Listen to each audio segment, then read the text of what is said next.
inventory and more new homes going up. Yeah. Definitely.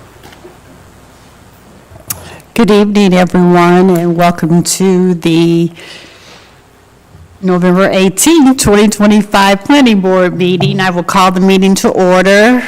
Roll call.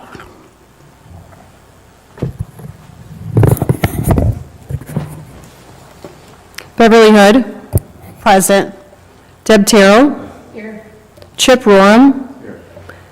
Barry McCracken. Present. Jose Arturo Barajas. Present. Steve Case. Here. We have a quorum. Thank you. Approval of minutes for October 21st, 2025. Are there any questions, comments, changes?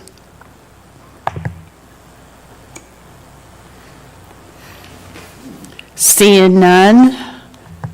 Roll call. Jose Arturo Barajas. Yes. Steve Case. Yes. Barry McCracken. Yes. Chip Roram. Yes. Deb Terrell. Yes. Beverly Hood. Yes. Minutes are approved. Communications. So we finally approved the plat for Quick Trip. It's very exciting. Their engineer is working on some minor modifications to that document right now, but I think they are through building review. It's like, it'll start soon, I think, pretty soon. We have our letter of credit out for their project. We've got like everything that we need on our end. The plat document, we've got to process that and record it, but, so that's moving forward. The City Council also granted a one-year extension for the conditional use permit at 344, 352 West Court Street, which is the variance that we have on the agenda tonight for extension. The City Council also approved the conditional use permit for the short-term rental at 441 West Hawkins. They also approved the conditional use permit for the major home occupation at 343 South May. And they also approved the text amendments for, this was for the above ground floor residential units in the commercial districts, all the different changes that we made. So they approved that as well. That's all I have. Okay, so new business case PB 2024-6-2, request for extension of major variance approval from the parking requirements for property located at 344-352 West Court Street by Adam Baumharter. No. If you would come forward, please. If you would state your name for the record. Adam Baumgartner. And if you could raise your right hand, you swear to tell the whole truth and nothing but the truth? I do. Thank you. Go ahead and proceed. Basically just asking for a one-year extension on our project at Court Street that was previously approved. Yeah, I think that's, Okay. is there any questions? Any questions? Could you speak in the mic? Yeah, Chip Roram. Just to reiterate, or Melissa, it may be something that you would do for us. Okay. Just, would you just refresh our recollection of the reduction and how many spots were, what we were led to do, and then what we're accepting. Yes. My understanding is it was about 60% of what was required in a general percentage. The table that was presented at Planning Board showed that there were 32 required parking stalls and that there were only 19 provided. Okay. Thank you. Thank you. And that was for restaurant space. So if we didn't do restaurant space, we would. It'd be different. Yeah. But they were hoping to have two different day parts of restaurant, yeah. And then just to note, in the recommendation from Planning Board, there was a condition added that if he did have two of those restaurant uses, that they try to make them with different peak demand times, so that you'd have like, I don't know, like a coffee place and like a nighttime restaurant, or, yeah. Yes. daytime, nighttime or something. Yeah, we had kind of talked about a coffee place and then like a lunch place. Yeah. Any communication received on this? No, but this doesn't require a public notice. We don't, so we'll talk about this in a minute, but we don't have a codified process for granting extensions, right? So, but the city has we have a long practice of extending conditional use permits at city council. I don't know the history of how many projects we've done that for, but I know, for example, like Legacy Banquet Hall has probably been extended, I don't know, 10 times. I don't know if there's a plentiful number of other projects that we've done that for, but I know that we did another one, and I can't remember which, it might have been one of Quick Trips approvals, I can't remember. Anyways, readily brought to council, and then I found 2 that Mike did when he was here that was brought to this planning board for variances. So they were a long time ago, but we don't have a process, doesn't say you have to do a hearing, doesn't even say you have to bring it to planning board, doesn't say anything, we just have a practice, so. Yeah, but there would not have been any public notification, because we've never done that in the past. Any other questions? Just a comment. In fact, I think I might have said something like this to you last time you were here on this, again, Chip Roram. I've had experience with reduced parking in a strip center that has restaurants. Yeah. And in one situation, there was a lot of sit-down, there was no drive-up, and the businesses were busy at the same time. And there was a fight for parking. Because you have a drive-in and a drive-up, I think that does address the issue as far as reduction is concerned. But again, if you had 2 sit-down restaurants, you might have unhappy tenants. For sure, Okay. for sure, definitely. That's Yes. just me saying it to you. No. For sure. No, understood and agreed, for sure.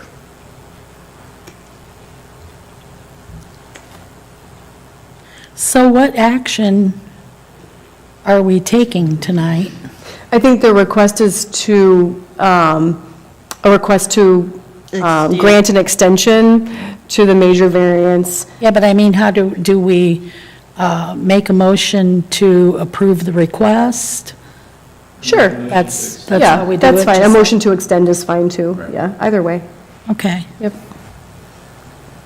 Sorry, I didn't understand the question, Deb. Can I ask a question, Barry McCracken? So you're just asking for an extension because you have other projects you've been working on, haven't been able to get to this one. Are you expecting to be able to get to this one, I assume, within the year? I hope so. It'll be tight. But I hope so. It would be probably late summer, early fall, best case scenario next year. But yes, that's ultimately, as I think everybody in town knows, our project over on Hobby, Panazzo, that's kind of taken the forefront the last couple months, and exterior's about done. We've still got a handful of more things to do there, so we'll probably be, getting that one fully across the finish line, hopefully get leased and then move to this one next. But yes, really just delay in trying to get other projects completed. So you'd try to get the other one complete before addressing this one, before getting to this one, or? Yeah, I mean, if complete construction-wise and everything, yes. Okay. If it's not fully leased, we'll continue to move forward on this one. Okay, But that makes just sense. really getting it to where we're not trying to simultaneously work on 2 different projects. Get that one 100% complete and then work on this one. And then do you have somebody working for you, or do you have people yourself that are doing the contracting work? Both. So we self-perform some stuff and then we sub some stuff out. Okay. So, yes.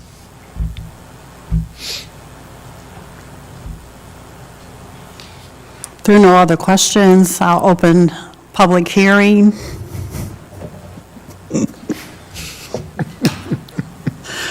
Seeing none, public hearing is closed. Are we ready to act? Go ahead. No, you go ahead. All right.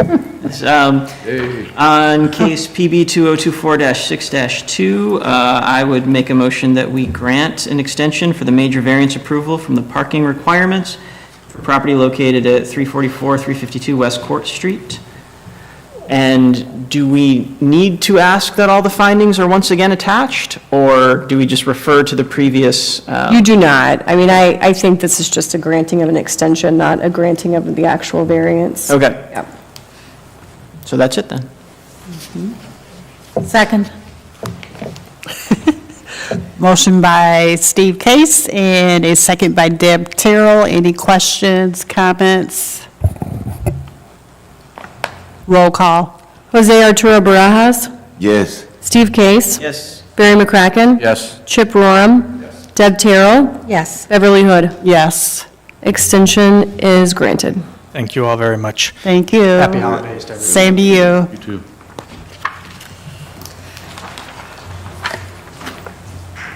Okay, discussion of potential zoning ordinance amendments, accessory structures, non-conforming lots of record, and extension process for zoning entitlement.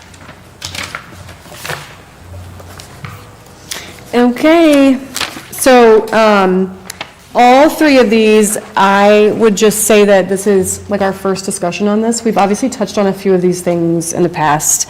I try to bring them up when we have cases that allude to this stuff, because I think it's helpful when we get to actually like wanting to change ordinances. So the first one I want to talk about is the accessory structures. So, this is super high level right now, and I would like some feedback tonight about what the planning board maybe would like to see me chug through to present in a more concise way. But I want to make sure that everybody's kind of on board first by seeing kind of the high level so that I don't waste my time.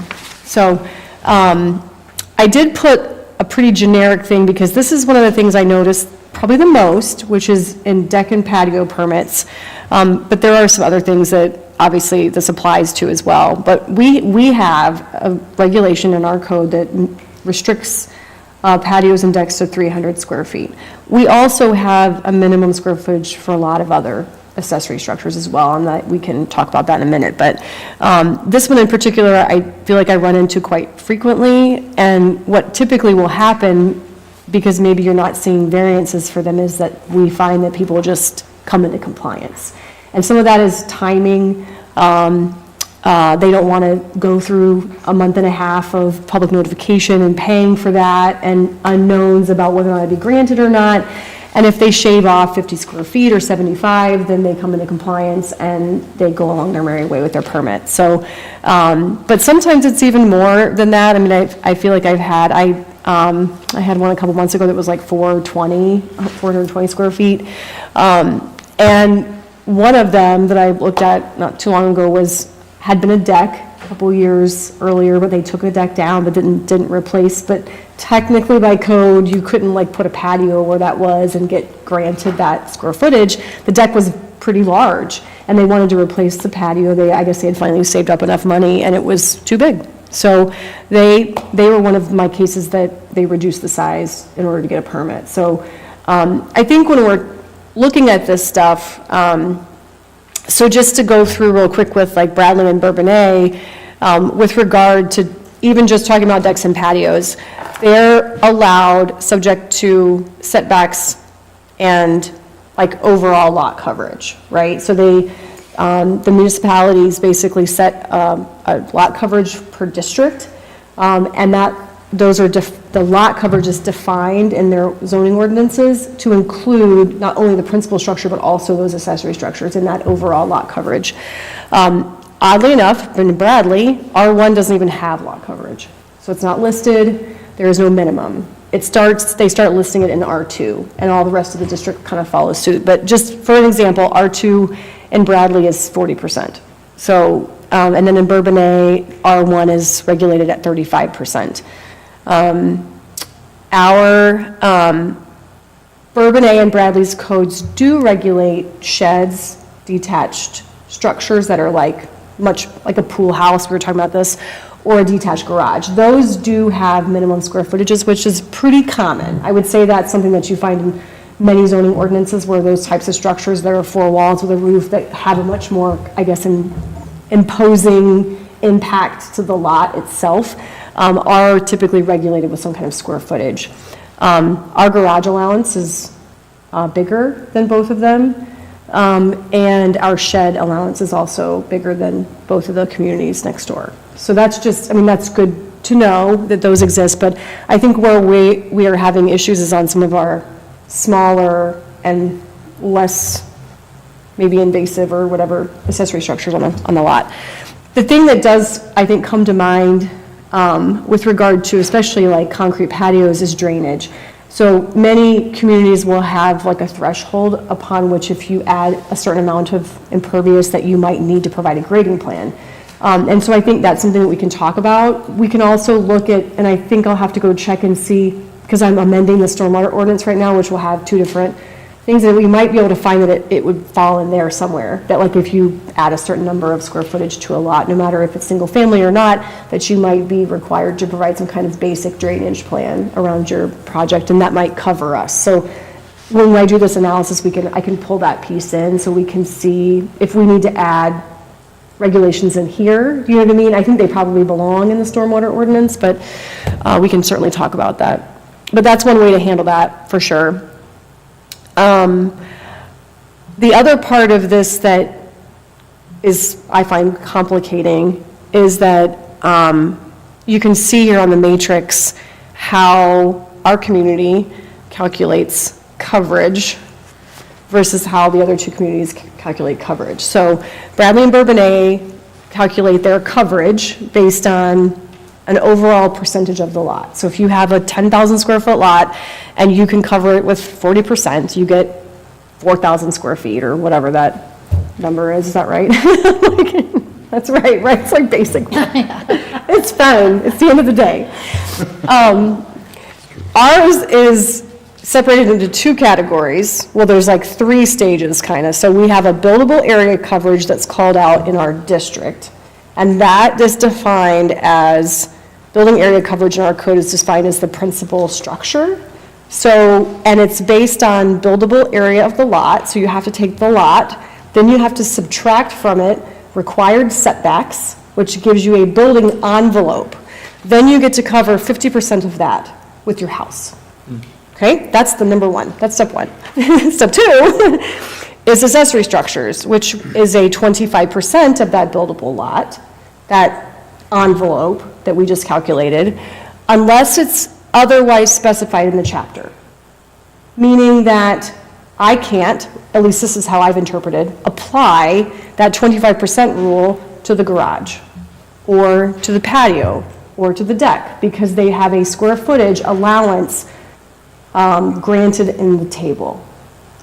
So, I don't even know why, I mean, it's like really weird and complicated, and I have never seen this in a zoning ordinance. I'm just telling you. We used to do analysis like around all of our suburban, like, sister communities or whatever, and the practice is typically this bottom thing, where it's a percentage of overall lot coverage.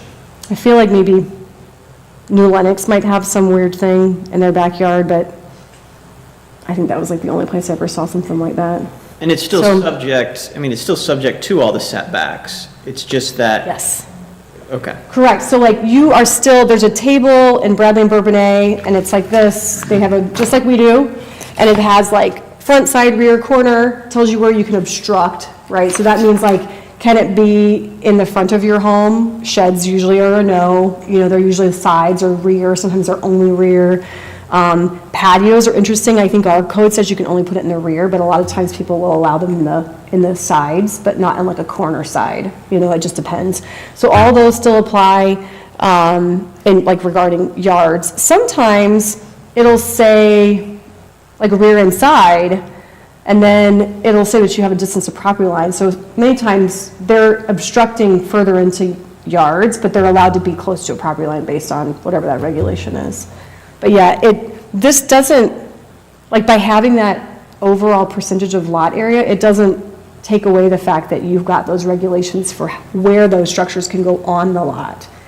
So, I don't know, I feel like my recommendation would be for us to simplify this, find, like, wherever our happy medium is. I think this is gonna take, I was telling Chip, it might take running some case studies on some different property in the city, maybe in like different zoning districts as well as different sizes in those zoning districts. Like, I don't know how many, I'm not quite sure, I have my head wrapped around it yet, but enough to give us a sense of like how this is going to impact, like what the comparison would be. You should right? do each of our houses. And tell us- We could run it, we could run them.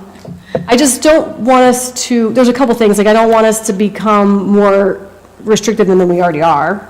I don't want us to pick something like that, like a zoning district. I probably would have Neil weigh in on this a little bit, because I think most of the time percentages of lot coverage in different districts does get a recommendation from an engineer on like, because usually it's like in a very odd way, you can literally analyze your basin, like the whole drainage basin for like the different drainage basins for your city, and determine how much it can take. And I think in some places that probably is where this has come from. There's also just best practices, you know, and we can also I think we could also, in addition, look at that matrix. We can take Bradley, Bourbonnais, maybe a few other communities and put them in a matrix to show all those different zoning districts. We'd also need to look at what those lot sizes are typically for each one, so we know we're comparing apples to apples. And then we could see what their percentages are to see if we're like in line with them, because that's also a piece of it too, you know. But I think more so it has to do with your community and your drainage basins. That's really where those percentages come from. But it's also aesthetic, like how much the community is willing to bear on their lots. Melissa, if you're talking about drainage basin, and we're talking about, for example, proximity to the river, would this vary at all by like in different wards depending on? Probably not, but we do, there is some, I don't know where it is, but there is some provision about like if you're in a certain distance of the Kankakee River, then you have to provide something. I can't remember what it is. It might actually be in the landscape ordinance, and I can't remember if it's related to drainage or not, but I don't think we have anything currently. I don't think it would have much of an impact, because all of it's underneath probably draining into a similar spot. I mean, whether you're like a mile upstream or right next to the river, if it's all coming into a drainage way on the surface, it's all gonna be coming into the same spot anyway. So I don't think it really, you know what I mean? I'm not sure if it matters so much your proximity, so much as to how many properties and the intensity are draining in one area that drains in a certain direction. Do you know what I mean? Okay. Yeah. So how does the river affect the building envelope that you're talking about? Because some of it is going to be affected by the floodplain, but so how does that affect that envelope that you're talking about? I mean, I've never seen, do you mean like further restricting a lot because they have floodplain on their lot? If they're, especially if they're on the river or creek or something, but the river, you know, obviously here, I guess, is a. I mean, I've never seen that regulated that way. I feel like if we had somebody considering like a variance in front of our planning board to that percentage, I think we should be super careful about granting those overages once they're in place. I think, I was always taught like they're a no-no, like they're a hardcore, like you don't vary lot coverage. Like unless you're doing it through like a PUD where there's independent lots and like a lot might be over, but because the overall PUD has a regional drainage basin and whatever, and it's all being looked at together, as long as like the conglomerate of all of it is under the zoning district's regulation, that you really don't vary it. I just feel like it's a super slippery slope anyway, but I think that that's maybe where it would come into play, but I don't know why we would regulate those properties any more than another. So Melissa, are you asking if we're interested in moving toward a simpler way of calculating lot coverage? Yes. And then you bringing us some proposals on like what that might look like? Correct. Okay. And then also, I think we should look at these accessory structures when we do this matrix, like each one, I think I would like to look at different types we have listed, see if there's others that communities regulate that we might want to add. Sometimes Phil and I run into issues where we don't have, like we were talking about a pool house, like our code doesn't really address stuff like that, and I think we can, there's some things we might want to add to the list. What did you say it doesn't address? Pool houses. Pool house? But we have like some weird stuff with like overhangs and things that aren't really, they're not a carport, they're not a gazebo. It's like, there's some stuff that I feel like I would like to take a comprehensive look at our list while we're doing this, and not only look at the regulations assigned to each one of these types of accessory structures, but also like compare them to other communities and see what their lists look like, and would be my recommendation. What is our current minimum lot size? R1, or R1T, I guess, is 6,000, but if you're an existing lot of record, it's 4,500. R1 is 7,500, but if you're an existing lot of record, it's 6,000. So those are our two smallest districts. And that's going to make an impact, Deb, because our R1 may not be the same as Bourbonnais. So Yeah, we'll keep I think when I do this, I'll make sure I get as many details as I can. And if we still have questions, we'll just come back. This chapter is probably a heavy lift, but I think it's worth looking at because I run into issues a lot with permits. And I think it's complicated. It's complicated for staff, it's complicated for residents, it's complicated for me to explain, review for no reason. And I also think that we may be being more restrictive. And I can definitely tell you that with patios and decks, swimming pools, we are, for sure. So I think one of the things that I think would be helpful is to define buildable area for the applicants. You know, and to say, okay, you have a 7,500 square foot lot, 6-foot side yard setbacks, 5 in the back, 35 in the front, whatever that is, your buildable area then is that area that is contained by those things. To be able to give somebody an understanding of what's going on, in terms of what the percentage of what area that means. Yeah. And then the one other thing too that comes up is, and I can't remember where I've run into it, but there are some municipalities that will say, let's talk about your composite buildable area, everything hard that prevents drainage. What is the percentage of that? Because if you take, on a 75 square foot lot, a sixth of an acre lot, you take a house, you put a 2-car garage on the whole thing, put a patio on it, an accessory building, you got it almost covered. So it's just a question of coming up with that thing that will give people an opportunity to understand what they can and can't do, but even more easily. And I would venture to say that our lots are probably, current status, more covered than, by percentage. Right. Than our suburban neighbors. I agree. Because we're a dense, small lot city. So, I mean, one of the things I used to do in Homer is the matrix would include like our surrounding communities, because we never want to be like totally out of line with those communities, like nowhere does. And then we would also look at, like we had a few aspiring communities that we wanted to be like, and both communities that I worked in, we had that list. And then we also would sometimes pull in municipalities that had codes that were, we knew were really good candidates for the type of regulation we were looking at. Like if we were gonna go do tree preservation ordinance, we'd go to Downers Grove, because they are like a tree city, they've been forever, they have a really harsh regulation in their codes, or not harsh, but they have a very good tree preservation ordinance. So they're kind of like an aspiring community, or not aspiring, but they're like the subject matter expert, if you will. So that's like my experience in doing code that's like the best way to get kind of a robust view of what's out there. I don't know for something like this, if there would be like a subject matter expert for accessory structures. I think it's gonna be more like, we could pull a few, like Chicago suburban communities if we want to.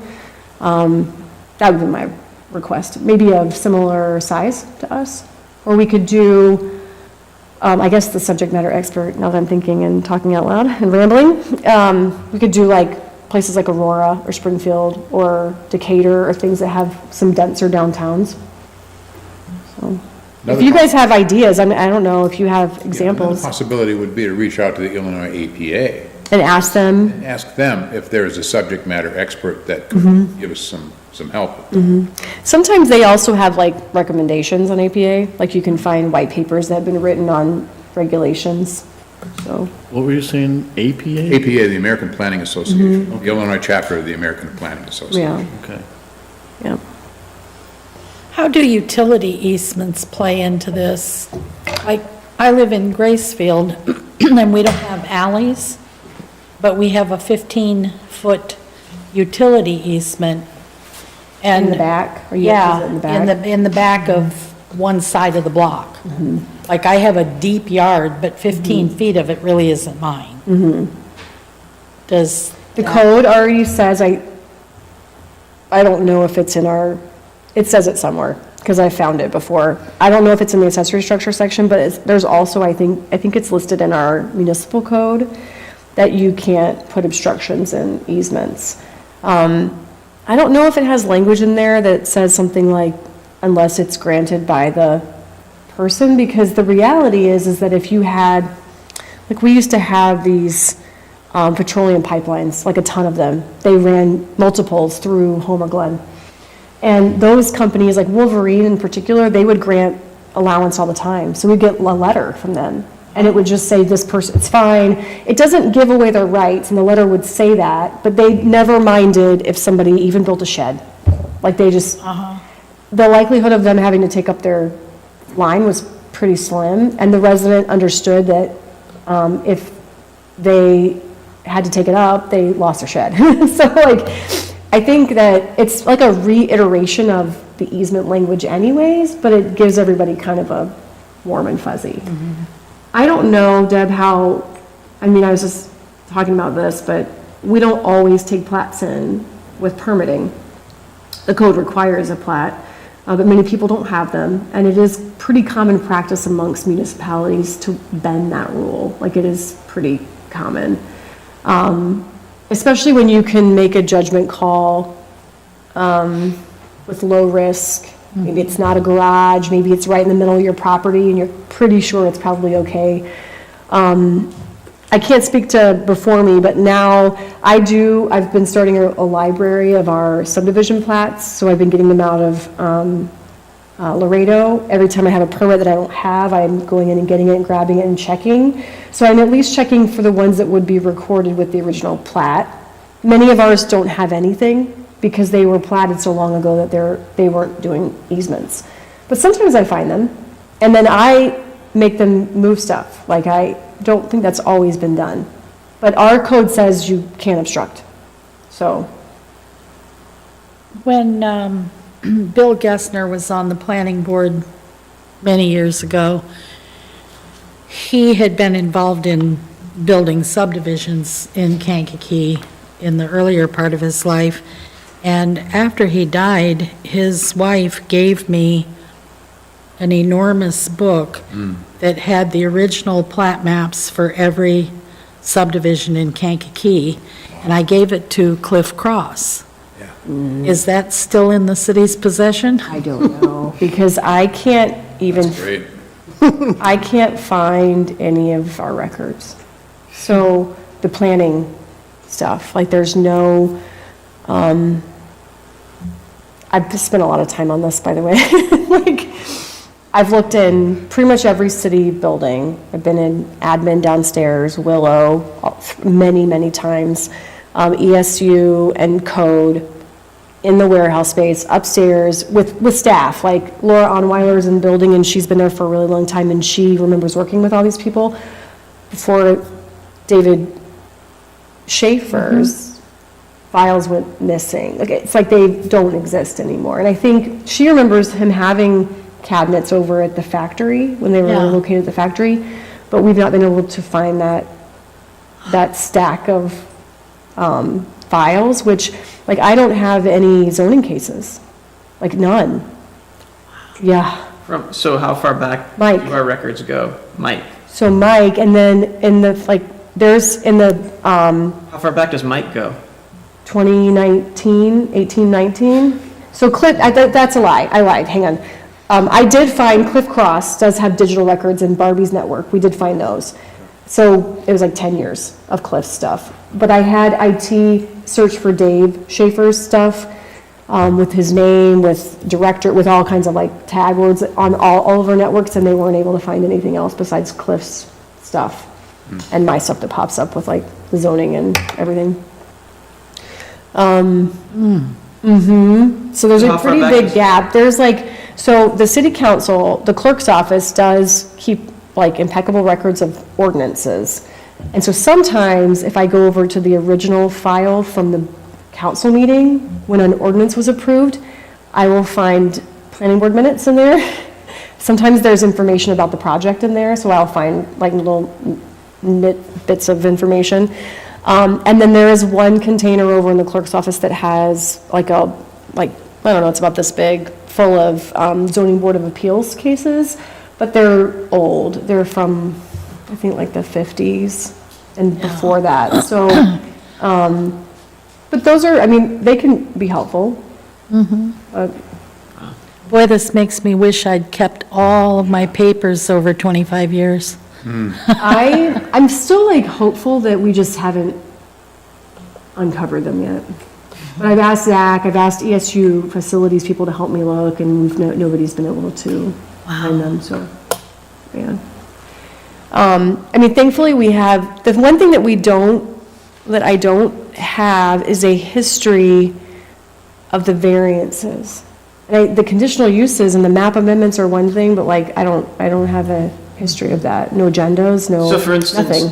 the sort of the complicated system that we have, we don't have any records of sort of what the rationale was, what the discussion, why they decided to go with that. So we might be able to find that, I say that. Because the text amendments would have gone through, they should have gone through city council. Well, Dave So we Tyson, might, I mean, I might be able to track it back, but I don't know, it's a lot of amendments. It's not all, it's like 175 years of, I'd be willing to bet that Dave Tyson was involved in this calculation. Maybe you should talk to him and see if he has a lot of records that he's got in the might. basement or something. I can also go back, like what I can do, what I often do when I'm trying to track these back to when they were codified is, we have zoning ordinances from 39, 64, 74, 80 95. something, 90, 1990, I think, 95, and then 2005, I think. So I have them in like booklet form. I did find those as well in the clerk's office. I brought copies to my office. And they have old zoning maps in them, which is cool. I have a grand plan one day of having them on my wall, maybe. And I use them a lot to piece history together, like when stuff occurred. You can see annexations through that process, but we can look back to see when this language like first entered the picture, and then and then there'll be like a range of dates, because if it wasn't in 39 and it was in 64, then we know that between those 30 years something occurred, and I might be able to find that. What I would do is narrow down the ordinance search to all the text amendments that passed at city council during that time frame, and then I go pull those ordinances from the clerks. It's like it's a heavy lift, but it's doable. But I won't know, sometimes it just says like text amendment, like it won't tell you a description. And the ordinance itself may not have a lot of information in it, so I'd have to go get that file, and I might have to do it for like every one of the text amendments, so. It could be 5, it could be 30, I don't know. So what other input from us would you like on this particular I think I'm good. It sounds like you guys are open to this, yes? Yes. Okay, yes. I know this is, for me, this is a heavy lift. It'll be, for me, I'd like to work on this. I was telling Beverly that we talked about ADUs, and I'm not sure, I mean, it just depends on how much time I have, like if I can manage 2 big code updates like that. I think this is gonna be a big one, you know, but for me, while I like the idea of discussing ADUs, I find that, to me, this is more important because it impacts every one of our residents right now. And I think priority-wise, it's something that we should do before spring, you know, before permitting ramps up again. Okay, sounds good. I have a I see question. here that I am in violation. I have a side vegetable garden that takes up my entire side yard, and it's in the side yard. So I'm going to review that part because I think the state passed a statute that says we can't even restrict them from front yards. Really? And I think it removed a home rule. But I have to go look, don't quote me. But I'm pretty positive that legislature went through. Okay. Either way, we can fix that, Deb. We want side lot gardens as well as back Yeah. gardens, Yeah. Well, there's tons of side yard gardens on the west side of town. I didn't know I was doing anything wrong. You know, another thing I'd like to suggest, and what Neil would say about permeable pavement in terms of its impact on lot coverage. Okay? The one thing that I think of that might be problematic is to define permeable pavement in terms of how it performs. Yeah. If you can do that, you know, it can be declared as such, you know, then that solves the problem about water runoff, Yeah. at least a little bit. So I'm curious what Neil would say. We have, actually, I might know, we did allow Dustin Coy to do permeable pavement in a portion of that parking lot at the contractor building. I think of the address of that on North Schuyler. Do you know Yeah. what I'm talking about? That's The very Anderson nice. building. I know that, the old Anderson building. So the back section, like the back southeast quarter of that parking lot is permeable pavement. And they did that, I don't know if it was a coverage issue so much as it was for detention. I think he was open to that flexibility, which some engineers aren't.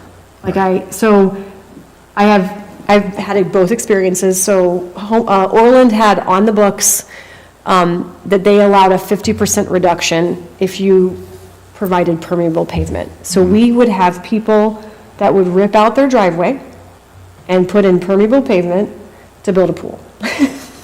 Sure. It happened all the time, like all the time. And they had, money was not an object, so they just it was crazy. And in Homer, the engineer that was there when I started didn't think that, he didn't like the fact that there's high maintenance on it. He felt like over time that you get a lot of sediment in there, and if it's not maintained properly, and I guess you have to vacuum it maybe. I think you have to keep it clean from silt and then backfill it again with gravel. There's just maintenance involved. Otherwise, what happens is it will become, over time, that permeability goes away. And so he allowed a reduction for your pool, because the pool takes on more volume. And he allowed something else, but he would not add that regulation he didn't support the permeable pavement. So they just never even would talk about changing the code, because he was the one they turned to for that, so. Because over time, it no longer was in Yeah, most and there was no cases, way it for the no city longer or the permitted. village to monitor that, because code enforcement wise, you can't, there's no way to keep track of that and monitor people for their, They're gonna maintenance. test the on permeability of their Yes. pavement, okay. So but I think every engineer is different. But I think it seems like Neil seems to be open at least a little bit, based on what he did with Dustin.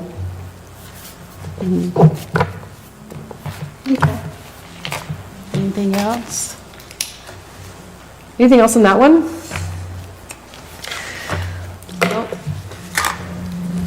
Okay, we don't have any old Oh, business. I have 2 more. I'm so sorry, Beverly. So the other two kind of, I guess, like low-hanging fruits that I'd like to address. One of them is similar to the variance that we just granted for Dustin, which I feel like we have a bigger issue in the city still with like non-conforming uses. I consistently have issues with financing not going through on structures because zoning doesn't, I mean, I'm sure you know, because I get calls. Today. Every week, it's probably the most common phone call I get. It's from real estate agents, appraisers, lenders, and insurance agencies. It's from all four. And sometimes it's all of them, all at once, and both realtors from both sides. Because depending on the financing, the lender, some are more strict than others, right? Barry, would you say that?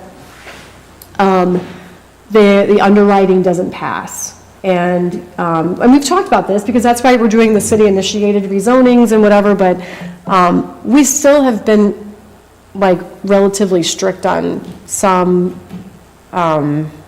rezonings and allowances to occupy. And what they really want is what they call a rebuild letter, meaning that you can, if it's like legal non-conforming, that you can rebuild it if something happens to the structure, which our code basically says you can't. The code says that you have to come into compliance with the zoning ordinance. And so you can see even for lots of record, meaning that that home and that lot was created in 1950, it was legal at the time, and they got a permit and they built the house, single-family home. And now we're telling them that they can't rebuild that house if something happens, without coming in front of this board to get an approval for a variance. And so while I have a lot of concerns about, and I don't know if I have an answer, or if we're ready to have that conversation about the greater issue that we have going on, I think the lots of record are a low-hanging fruit, and I think that I was at the APA conference and said the city of Chicago, a couple people were on a panel, and they were talking about how their non-conforming code section is pretty reasonable because they have a lot of non-conformities, probably like us. And theirs specifically says that you can rebuild a single-family detached house on a non-conforming lot of record, and then it defines lot of record. So I feel like our non-conforming code section doesn't address lots of record, and I think it should. I think we should address it, I think we should define what those are, and I think we should decide how we want to handle them in the non-conforming code section. How would you suggest defining lot of record? So I have to look at all the different things, but you can go back to like the assessor's records and they show record of like when these lots were created. And one of the things I do find really interesting is that we, in the city, we have a pattern. And it's on these, and Mike talked about this a little bit with promoting R2 zoning along the ends of the blocks on major streets. So like you take Station Street, if you start looking at it, you'll see that there's all these little thumbnail lots where they split the residential lot into two and built two houses, and they're old, like old homes, and it feels to me like they were adding density into the city at a time when they probably needed it from factory growth, or who knows, and maybe Bradley wasn't building fast enough, or maybe Bradley wasn't, I don't know the time frame on it, but you can certainly see it, like it is a pattern of our fabric, of our lots. And I feel like it would be very short-sighted of us to place restrictions on all those houses that, like, I understand, and I'm not ready to maybe have that conversation about 2-unit and 3-unit and all that, because we obviously have, and we had a case recently that got denied here for parking and lot size. It was on the end of a block. And maybe we're not ready for that yet. But I think single-family detached houses are basic, the way that home was built in the first place, unless you can prove otherwise, like unless you can prove that it was built as a 2-unit or something like that. But I think most of the time we'll probably find that these are single-family detached homes. There was a permit, they were constructed on this lot legally, and I think that we should allow them to continue. I strongly believe that. But. I recall that Mike said there were 1,200 of these lots. I would not be surprised by that. It's a significant amount of the city. And that's where R1T came from. Yeah. That urge. be responsible. So many of these lots are much smaller than that. We're talking about 2,750, 3,000. Some of them were like, it almost like looks like they were like coach houses, but they're not because they're on a lot, they face the street, they're definitely like a separate single-family home. But some of them are on the back section of a lot where the rest of the normal lot was like this big, and it's almost like it's a third of the original Right, lot. right. Yeah. And, I'm really curious. I don't know, I haven't dug into it because I just don't ever have as much time as I wish I had to like build the case, the history of it all and like what was going on back then to allow for this to happen, like that type of thing to happen. And sharing garages sometimes. Yeah, yes. That's what's weird to me. I'm sure you could tell us all kinds of stories about interesting properties, yeah. So, this one in particular, I feel like I just feel strongly that our non-conforming code section should address lots of record. Most non-conforming code sections do, although oddly enough, Bradley and Bourbonnais do not. But they might not have as many as we do because they probably grew up with their zoning ordinance, which is pretty common. It just depends on at what time frame. Our first one was adopted in 1939. We've been in existence for, 53 to 39 without that. So,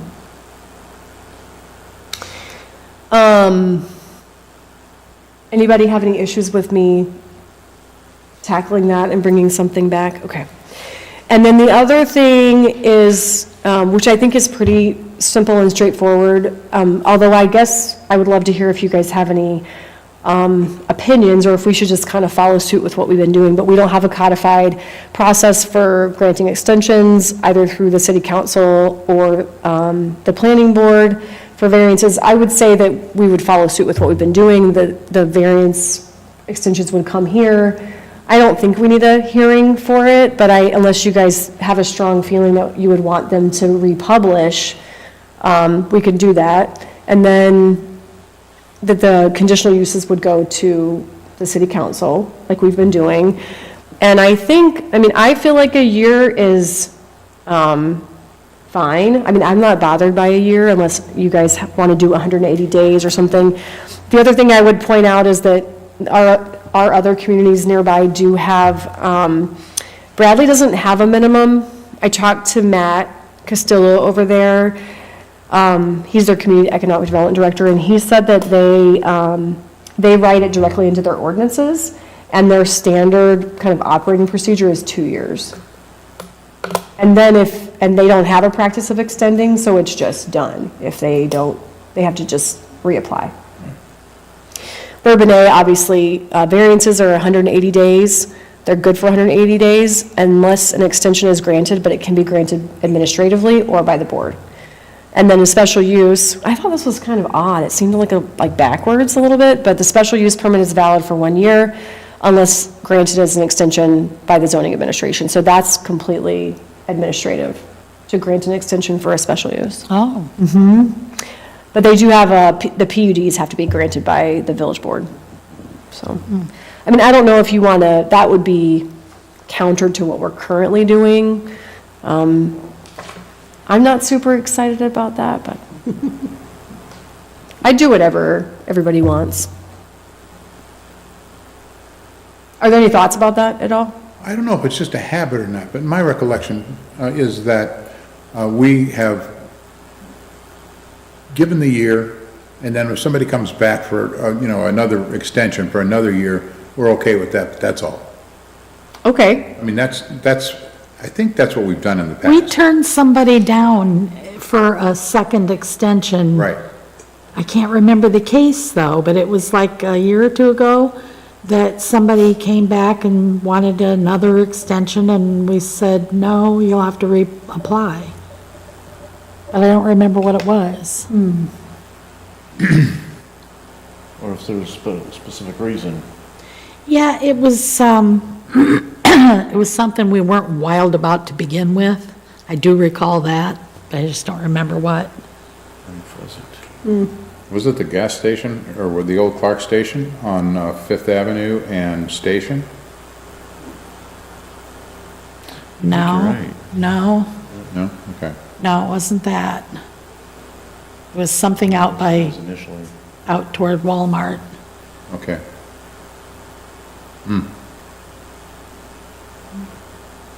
Oh, no, I know what it was.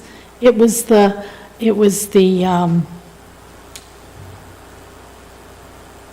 somebody wanting to build affordable housing out by the clay pits.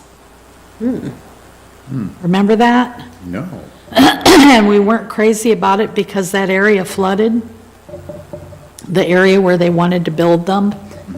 And they couldn't get their financing together, so they came back and asked for an extension and got it. And then they still couldn't get their financing together, and we pulled the plug on it.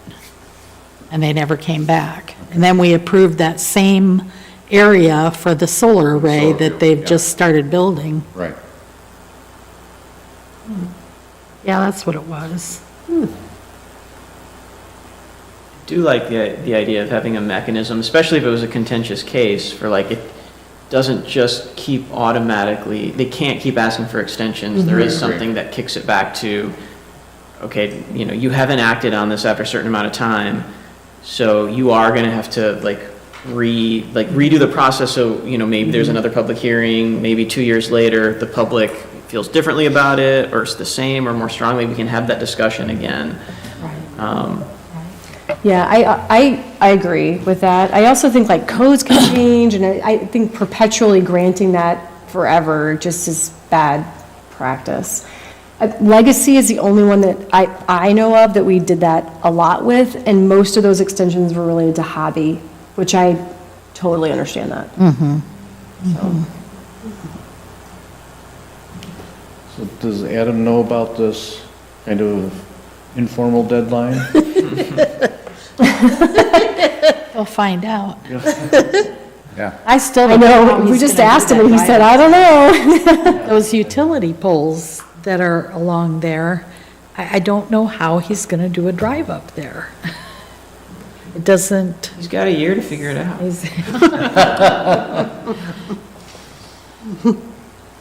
I mean, what will happen is Adam will have to reapply. I mean, if that's what we pass, then he will be subject to that new, like, he'll only get to October of next year, and if he doesn't build, or commence construction. So Right, it's not like you have to finish. You just have to, the codes is very specific that it's not just like pull a permit, you have to commence construction, so. So did that solar along Waldron Road, Walnut Road? they're under construction. Yeah, I noticed that. But did they start in time? Okay. Yep. I wasn't always tracking the variances, I'll be honest, because I don't even have a full list of all the variances from like when Mike was here, but I've started like my full ordinance list, and I was tracking conditional uses, for sure. So I did track them through their process and their approval. Yeah. Because it's not my responsibility, like it doesn't say anywhere that like city staff must track this. Like it's on the applicant to do that and request the extension. But I've been in that position many times where they're like, you didn't tell us. You know what I mean? Even though you do tell them. So. back during Mike's first year, he asked us how we felt about granting him the authority to determine minor variances administratively without a hearing. And we agreed to that. Oh, there is one, I can pull it up, but it's not much. It's like 5%? it's like 5% or something, and it's only to lots of record. Okay, You can imagine doing that math, it's not very much. Right, right. I've granted one uh-huh, under that provision, but many municipalities will have like, well, Orland didn't, because Orland didn't really like to give a lot of administrative authority to staff, but Homer did. Homer had a section on minor variances, and it had quite a few things, like we could reduce like a garage setback, there was like all these weird things, like Yeah, 10 things that you that could was the reduce. type of thing that he described to us, and we were comfortable with that. Oh, that's interesting. Yeah. I but can bring don't that back with know accessory If structures we if ever you did want me to. anything official, I don't know if that authority was extended through city council or not. Yeah, but we said, okay, do you remember that? Yeah, I think it's worth, turning the rock over again and seeing what was in there. It's not in the current code, I can tell you that. It's definitely Okay. not in the code that Mike, handed me as being like the Okay. most current draft, because they had just approved one right before I got here, I think in July of '24, there was like a new draft. They were still reviewing it, and they sent me the final one, we uploaded it on the website, but I think it had already been approved by council. But it's definitely not in there. Okay. So maybe we were talking about it like this or something. Yeah, it was, we did take a vote, but it was informal. That's interesting. Do you remember?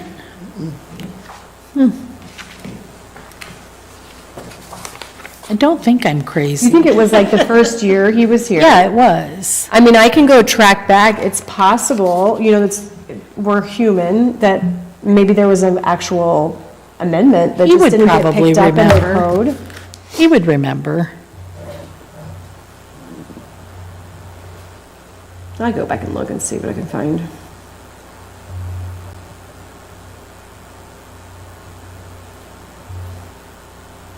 So as far as extensions, though, again, do you feel like you've heard from us good guidance for how we're feeling on this? I think so, I feel like you guys are saying, what we currently do. Variances come here for a year, conditional uses go to the city council. Yeah. Grant a year, and that we probably want to put some kind of you have to that would be the only one. What you would probably say is, you're allowed to grant one extension of a year, of no more than a year, or some language like that. Right. Yeah. And then I will present a red line version, so we'll see what ordinance committee does, because they may not, the council might not want to do that, to put the cap, but I don't know how they feel, so. Yeah.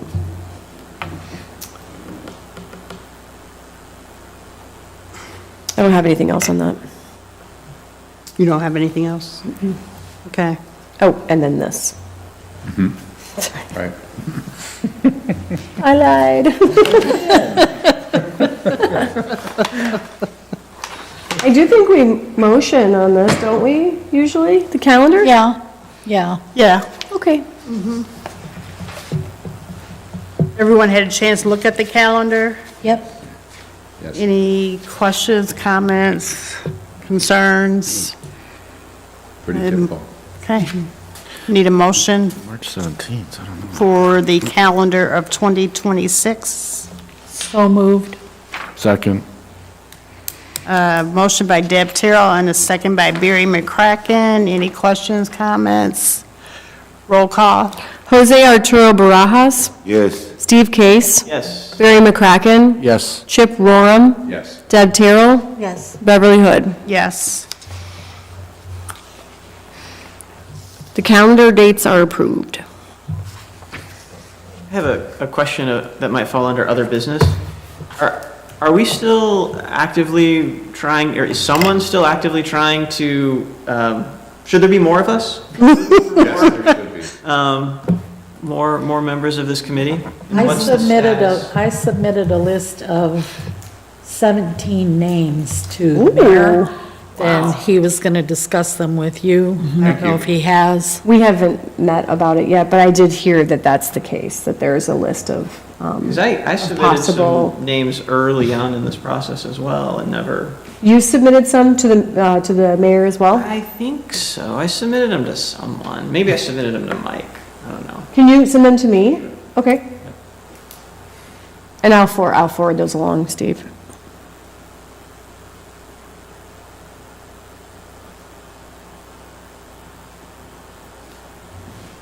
Anything else? Motion to adjourn? So moved. Second. All in favor? Aye. Happy Thanksgiving, everyone. Indeed. You too. Happy Thanksgiving to you.